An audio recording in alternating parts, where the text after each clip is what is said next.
my channel with me Vijayalakshmi Janathan. இன்னைக்கு நம்ம என்ன ரெசிபி பார்க்க போறோம்னு பாத்தீங்கன்னா ஒரு சூப்பரான ஹெல்தியான ரெசிபி தான். என்னன்னு யோசிக்கிறீங்களா? சுண்டைக்காய் யூஸ் பண்ணி சுண்டைக்காய் கார குழம்பு எப்படி செய்யறதுன்னு பார்க்கலாம். இது பாத்தீங்கன்னா சூப்பரா இருக்கும். சாதத்தோட சாப்பிடுவோம், பிளஸ் இட்லி தோசை கூட சாப்பிடலாம். ஹாப்டான காம்பினேஷனா இருக்கும். வாங்க வீடியோக்குள்ள போலாம். மார்னிங் பிரேக்ஃபாஸ்ட் தோசை தேங்காய் பால். என்னடா ஆப்பத்துக்கு பதில் தோசைன்னு யோசிக்கிறீங்களா? எனக்கு தோசையோட சாப்பிட பிடிக்கும். அதை ஃபினிஷ் பண்ணியாச்சு. இப்போ ரெசிபிக்குள்ளே போகலாம். ஃபஸ்ட்டு கடாய் நல்லா ஹீட் ஆகட்டும். ஹீட் ஆனதும் தேவையான அளவுக்கு எண்ணெய் விட்டுட்டு எண்ணெய் நல்லா சூடாகி வந்ததும் இங்கே 3 வெங்காயம் மீடியம் சைஸ் வெங்காயம் ரஃப்பாக சாப் பண்ணி எடுத்துருக்கேன். அதை இந்த எண்ணெயில் சேர்த்து நல்லா இப்போ ஃப்ரை பண்ணி எடுத்துடலாம். இது கூடவே பார்த்திங்கன்னா 3 பீஸ் பூண்டு நான் ஆட் பண்ணியிருக்கேன். இதெல்லாம் சேர்த்து நல்லா இந்த மாதிரி வதக்கி விட்டுடலாம். அது வதங்கி வரட்டும். இந்த டைமில் பார்த்தீங்கன்னா மீடியம் சைஸ் தக்காளினா ஒரு 3 தக்காளி எடுத்துக்கலாம். இல்லை சின்ன தக்காளினா 4லேருந்து 5 தக்காளி எடுத்துக்கலாம். இதையும் அதோடு சேர்த்து இந்த மாதிரி நல்லா ஃப்ரை பண்ணி விட்டுடலாம். இப்போ எண்ணெயில் இதை நம்ம வதக்க போகிறோம். இது டீப் ஃப்ரை பண்ண வேண்டிய அவசியம் இல்லை. இது நல்லா கொஞ்சம் வதங்கி அந்த பச்சை வாசனை போனால் போதும்.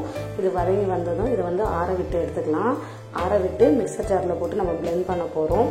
இது ஆறட்டும். அந்த டைமில் பார்த்தீங்கன்னா பிஞ்சா நான் சுண்டைக்காய் எடுத்திருக்கேன். இது வீட்டில் காய்ச்ச சுண்டைக்காய். இது ஒரு 200 கிராம் அளவுக்கு இருக்கும். நீங்கள் கடையில் வாங்கினீங்கன்னா முடிஞ்ச அளவுக்கு பிஞ்சா வாங்கிக்கோங்க. அப்போ சூப்பராக இருக்கும் சமைக்கும் போது. இப்போது பவுல் ஒன்று எடுத்துப்போம். இந்த மாதிரி கத்தியை வச்சும் கட் பண்ணி போடலாம். அப்பார்ட்மெண்ட்லலாம் பார்த்தீங்கன்னா இடிக்க முடியாது இல்லையா? ஸோ இந்த மாதிரி கத்தியை வச்சு கட் பண்ணலாம். இல்லைன்னா பார்த்தீங்கன்னா விதையோட அப்படியே எண்ணெயில் வதக்கியும் போடலாம். இது தண்ணியில் வாஷ் பண்ணணும் நல்லா 3 to 4 times. இப்போ குழவி கல்லுன்னு சொல்லுவாங்க இல்லையா? இது எல்லார் வீட்லேயும் இருக்கும். இல்லைனா இடிக்கிற கல்லுன்னு சொல்லுவாங்க. இதில் கொஞ்சம் கொஞ்சமாக இந்த மாதிரி சுண்டைக்காவை சேர்த்து இடித்து அதை தண்ணியில் போட்டு நல்லா வாஷ் பண்ண போகிறோம். இதை இந்த மாதிரி தான் கொஞ்சம் கொஞ்சமாக தான் இடிக்க முடியும். நிறைய போட்டு இடித்தோம்னா அது நல்லா குழஞ்சிரும். அந்த மாதிரி இல்லாமல் வெறும் விதை மட்டும் வெளியே வர அளவுக்கு இடித்தா போதும்.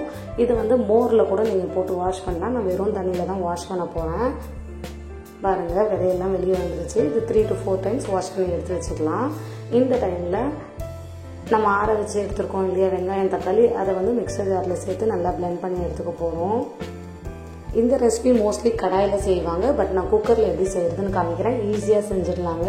கொஞ்சமாக சன்ஃப்ளவர் ஆயில் விட்டுட்டு இது கூடவே நான் நல்லெண்ணெய் ரெண்டும் கம்பைன் பண்ணி விட போகிறேன். அப்போ பார்த்திங்கன்னா டேஸ்ட்டாக இருக்கும் சாப்பிட. அடுத்தது கடுகு, கொஞ்சமாக சீரகம், 1/2 டேபிள் ஸ்பூன் அளவுக்கு வெந்தயம், 1 கொத்து கருவேப்பிலை, 10 பீஸ் அளவுக்கு பூண்டு, அதே போல் 10 பீஸ் அளவுக்கு சின்ன வெங்காயம், கொஞ்சமாக பெருங்காயத்தூள், இதெல்லாம் சேர்த்து இப்போ நல்லா இந்த எண்ணெயில் நல்லா வதக்க போகிறேன். இந்த சின்ன வெங்காயம் நல்லா கலர் சேஞ்ச் ஆகி வரட்டும். அது வரைக்கும் வெயிட் பண்ணுவோம். இந்த டைமுக்கு நம்ம வாஷ் பண்ணி எடுத்து வச்சுருக்க சுண்டைக்காய் இருக்கு இல்லையா? அது 3 to 4 times நான் வாஷ் பண்ணி எடுத்துருக்கேன். அதை இதே எண்ணெயில் சேர்த்து நல்லா வதக்கி விடலாம். இது பார்த்தீங்கன்னா கிட்டத்தட்ட ஒரு 3 to 4 minutes அந்த எண்ணெயிலே நல்லா வதங்கி வரட்டும். கலர் பார்த்தீங்கன்னா நல்லா சேஞ்ச் ஆகி வரும். அது வரைக்கும் வெயிட் பண்ணுவோம். இந்த மாதிரி வதக்கும் போது அது நல்லா சாஃப்ட் ஆகும். அதுக்காக தான். இப்போது நம்ம அரைச்சி வச்சுருக்க வெங்காய தக்காளி விழுதை உள்ளே சேர்த்துடலாம். 1/2 டம்ளர் அளவுக்கு தண்ணியை மிக்சர் ஜாரில் சேர்த்து நல்லா வாஷ் பண்ணி அதே தண்ணியை இப்போ நம்ம குக்கரில் சேர்த்துடலாம். சேர்த்தாச்சு.